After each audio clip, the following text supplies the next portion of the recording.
students, today we look into the concept of news, types of news, news gathering and writing of news.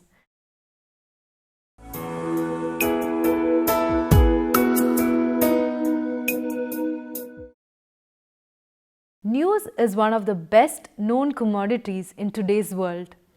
Everybody who wants to understand a language and has access to mass media recognizes it. The concept of news must have existed even before the beginning of the era of mass media. Mass media in India is a part of the Indian media which aims to reach a wide audience. News by definition is an account of a recent event or opinion which is important or interesting. Kinds of news. News can be divided on the basis of contents as international news, national news, political news, accidents and disasters, news about labor, news about crime and violence, and sports news. Besides, news can be categorized on the basis of priority as hard news and soft news. Hard news is based on urgency of the news. In other words, it is immediately conveyed to the people. It should reach people immediately. Priority is given to such news in the newspaper. For example, budget, social welfare schemes, warning about cyclone and flood come under the category of hard news. Soft news is published without any urgency. It is otherwise called secondary news. People evince less interest and importance to this kind of soft news. For example, association meetings and resolutions and news about general knowledge. News can be further divided on the basis of expectation as expected news and unexpected news. Some news is expected by the people, they are waiting for such news. For example, budget proposal and parliament and state legislative news come under expected news. Unexpected news is called sudden news. Accidents happen unexpectedly, so also riots and communal clashes occur suddenly and unexpectedly. Such news is called unexpected news. Spot news.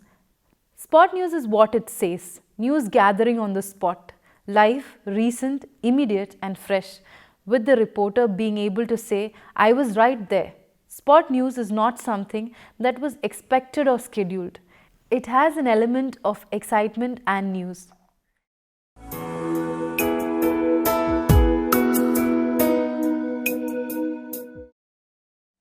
There are four most commonly used methods in news gathering, which is observation, telephone conversation, research and interviews. Observation.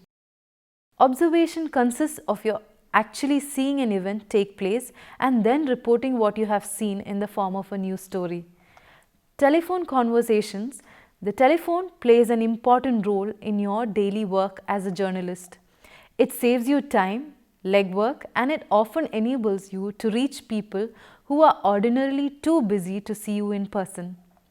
Research. Research is nothing more than digging out information from files and reference works.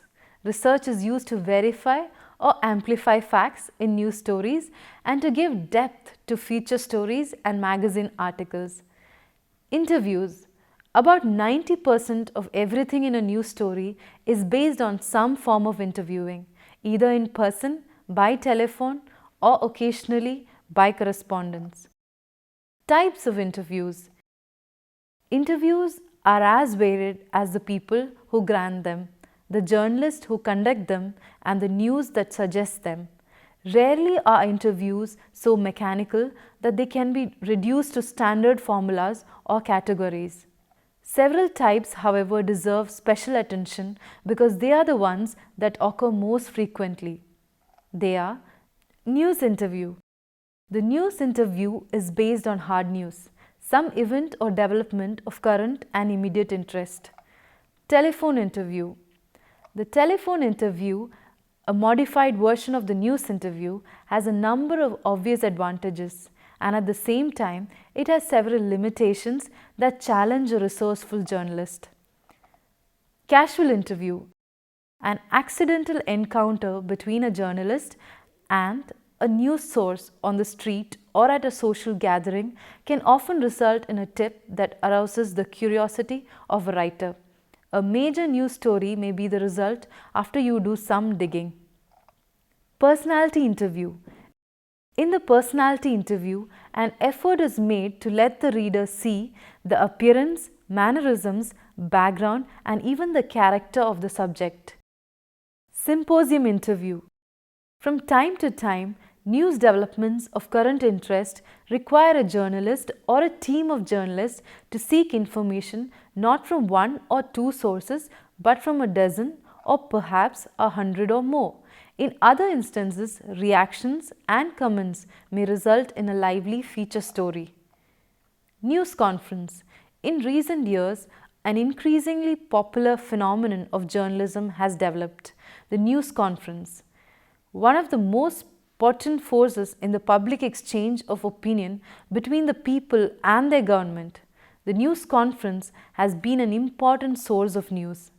News agencies in India that help in news gathering to the media. Today, India has 4 main news agencies.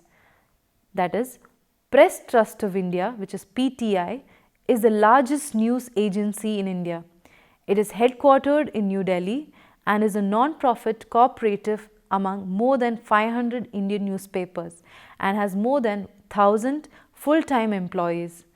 It provides news coverage and information of the region in both English and Hindi. Its corporate office is located in Sansad Marg, New Delhi, and registered office in DN Road, Mumbai. Second is Indo-Asian News Service or IANS is a private Indian news agency. The IANS was founded by Indian-American publisher Gopal Raju as the India Abroad News Service. It was later renamed the Indo-Asian News Service. The IANS has main offices located in Noida. IANS reports about India with news, views and analysis about the country across a wide range of subjects. News, features and views from the subcontinent reach subscribers via the internet. United News of India, UNI, is a multilingual news agency in India. UNI is registered as a trust under the Indian Societies Registration Act. It is owned by the group of newspapers that have bought shares to run them. Currently, it is one of the important news agencies in India, supplying news in English, Hindi and Urdu languages. Its news bureaus are present in all state capitals and major cities of India. Next is the Hindustan Samachar. This is the first multilingual news agency of India. It is run by Hindustan Samachar Cooperative Society, formed under the Cooperative Society Act. It has 23 bureaus across the country and a news headquarters in New Delhi. Next is Samachar Bharti. Samachar Bharti is a news agency based in India. It is headquartered in Bhopal and is a non-profit cooperative among more than 500 Indian newspapers. Its main focus is the production of independent news and analysis about events and processes affecting economic, social and political development. Amongst all these news agencies, PTI and UNI have made a great impact in the distribution of national and international news in India.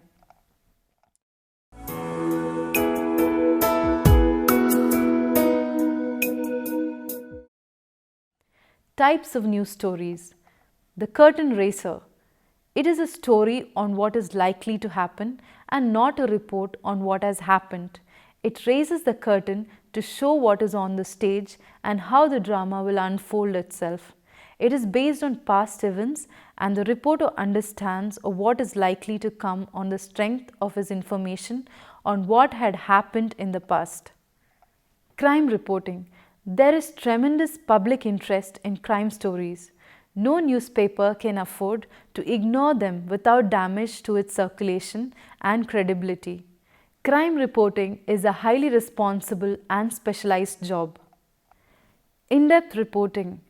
Depth reporting is what makes readers aware of all aspects of a given subject by giving them all possible information, including background and atmosphere. Depth reporting treats a story with a kind of thoroughness of details and background that a 300-word story cannot. Depth reporting is simply good reporting with an eye for accuracy and detail. Advocacy or crusade reporting. The crusading, understandably, was for freedom. A crusade is not fought by writing one editorial or one news story. The obvious characteristics of a crusade are that it is concerned with the public good as seen by the editor. In conducting a crusade, the editor may bring all the ammunition he has to the battle: editorials, in-depth reporting, investigation reporting, even cartoons. Feature writing.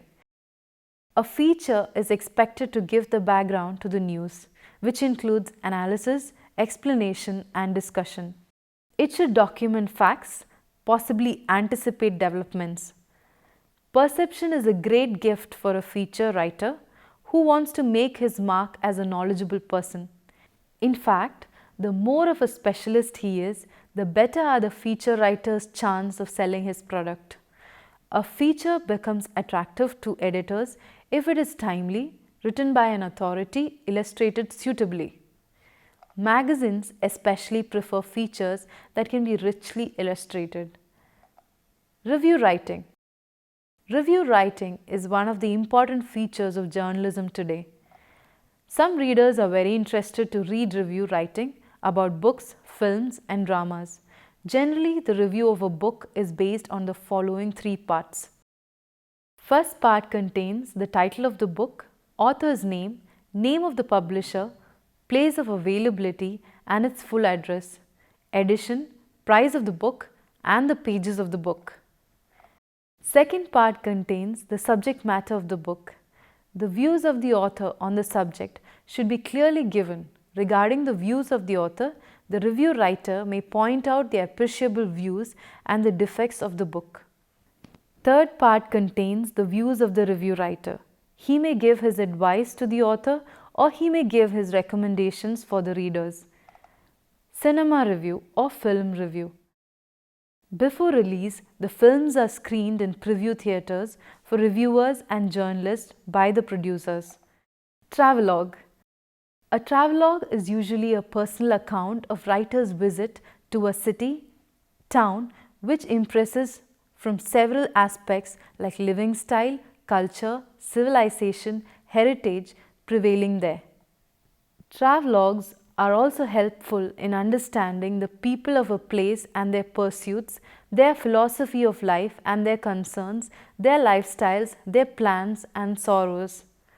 One thing should be clearly understood, that these travelogues are usually biased writings of individual writer, and whatever they have written is not certainly the real truth about any destination or country. Editorial writing. The editorial page is considered as one of the attractive features of newspapers. Separate pages are allotted for editorial section in many newspapers. For example, The Hindu and Indian Express are having editorial pages. The contribution that is found in an editorial page can be divided into three types. They are editorial, letters to the editorial, and columns, articles, features, middles, etc. The editorial page is otherwise called opinion page in journalism. Firstly, the prime problem of the day should be chosen for editorial writing. Secondly, the editorial writer has to collect the materials connected with the editorial subject. Thirdly, in the editorial writing, the problem must be introduced in a clearest manner. The history of the problem should be mentioned, new problems should be expressed, the contrary views regarding this, if any, should be explained clearly. The writer may advise the people or the government on that problem. Finally, a critical analysis of the problem should be given in the editorial writing. Then only it is considered as a good editorial writing.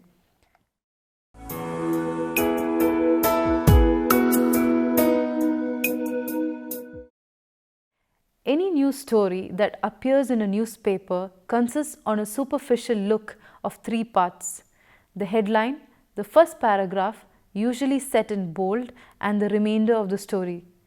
The headline is the first to attract the reader. Giving an appropriate headline is an art in itself. Choosing the length and size of the headline is to make the first choice as to its importance and relevance. The headline's message is terse, abrupt, and often startling. The whole idea is to make the reader stop and look. The headline seeks to hold attention and compel the reader to read the story. But an effective headline is not sufficient itself. A great deal depends on the first paragraph. It is called lead because it leads the rest of the story. It is also called the intro because it introduces rest to the reader. If the lead or intro is not sufficiently arresting, interest will lag and the reader's eye may wander onto another headline and another story. Hence, importance of writing the catchy first paragraph. Moving on to 5 W's and 1 H. 5 W's. Convention requires that in the lead the reporter must answer the 5 W's: who, what, when, where, why, and the 1 H, which is how. But that was in the old days. These days, it is a convention honored more in the breach than the observance. In fact, a religious observance of the convention would make a lead paragraph unwieldy and heavy. The practice nowadays is to write a lead of not more than 30 words. The former International News Service's style book instructed its staff to write the lead in 3 lines or less. Any good reporter can tell you that the news can be told effectively within these set limits. But what exactly is expected of a good lead or intro? The general points are almost universal. The intro should be appropriate for the story. The intro should make the reader want to read the rest of the story. The intro should be kept short wherever possible. The intro should normally be based on the key point of the story. The next step is to write the story. You have already given the main point of the story in that first paragraph. The remainder of the story should fall into place in a natural sequence. It is as if you have taken the reader by his hand and led him step by step in the finale. The accepted method of telling the story falls in what is called the inverted pyramid pattern. First the intro comes, then facts to back the intro, then possibly a quote, then the background to the intro, followed by more facts. The shape of the story would be as inverted pyramid. A new story. The accepted method for telling the story falls in what is called the inverted pyramid pattern. First the intro comes, then facts to back the intro, then possibly a quote, then the background to the intro, followed by more facts. The shape of the story would be an inverted pyramid. A new story. A new story has 3 parts. They are the headline, the first paragraph, the remainder of the story. The headline first attracts us. It stands out in the bold black type. It tells us quickly what the story covers. Its primary function is to attract our attention. The first paragraph or lead. It would be difficult to overstate the importance of the lead. Lead remains the primary concern of the newspaper writer. In any form of writing, the writer tries to put his best. Read any modern newspaper today and you will find that by glancing at the headlines and through each lead, you will get all the important news. A good lead is required to summarize the story for the reader. It identifies the story concerned. The inverted pyramid. This refers to the style of journalism which places the most important facts at the beginning and works down from there. Ideally, the first paragraph should contain enough information to give the reader a good overview of the story. The rest of the article expands and explains the beginning. In developing the story, the reporter will choose his words carefully, preferring short words for long ones the familiar word for the unfamiliar one, and strong words for weak ones. To put together, there are 25 ways in which the newspaper could be published for easier reading. The beginner may not remember all, but they are a good guide to news reporting. Use short, simple words. Use more one-syllable words. Use familiar words. Use personal words. Use concrete words. Make every word work. Avoid technical words.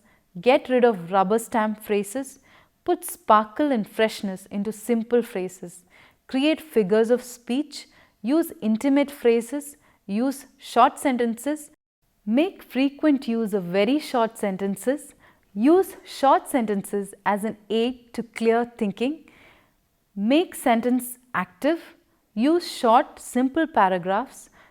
Use very short paragraphs for variety and emphasis. Use one idea paragraphs. Use paragraphs for action, impact and result. Write for a specific purpose. Write to one person, one human being. Talk to that person right where he is. Talk to that person in his own field of knowledge. Work with one basic idea. Write with one viewpoint. Editing can be done in so many ways. It includes preparing a piece of writing for publication, normally a piece written by another person. Publication may be a book, newspaper or other periodical like magazine. Doing the work of planning and directing the publication.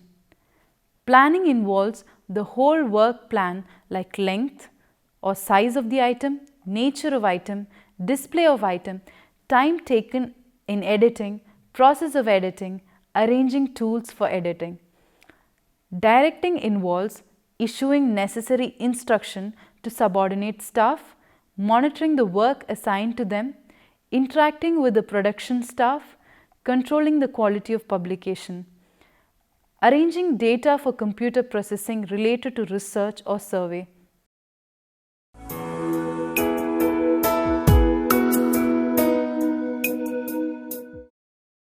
When you have written enough to satisfy the requirements of the assignment, all you ought to say about a given topic, it is time to put your paper through the rewriting process.